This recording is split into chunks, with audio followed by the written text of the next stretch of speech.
The main function of blood is to carry oxygen throughout the body through the circulatory system. Blood does this by having red blood cells that contain a protein called hemoglobin. In this diagram, the hemoglobin is the pastel yellow platelets that are around the blue spheres.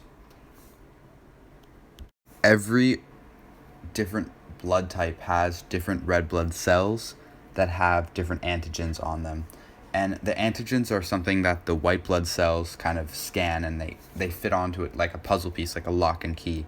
So they know that those cells, those red blood cells, belong to the body. So when the white blood cells come to fight a disease, they'll kind of go over the antigens like a key going into a lock, and they'll say that these red blood cells are part of the body, so they know not to attack those blood cells.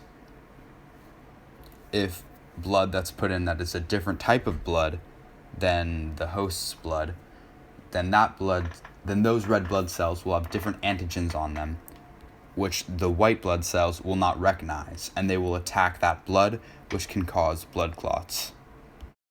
So when we look at this table, we see how a father's blood type and a mother's blood type affects the child's blood type. Now, surface level, this is pretty simple, but when you go deeper into it to find out how the child actually gets this blood, it's a little bit more complicated. So in a cell, there's a nucleus, and in that nucleus, there's 46 chromosomes or 21 pairs. And in each chromosome, there are genes and segments of data, and in there are alleles. So in genetics, everyone is given 2 alleles, one from mom and one from dad, and these alleles will determine your blood type. Alleles are sections of DNA, also known as genes. These genes are the code of instructions for how to build antigens.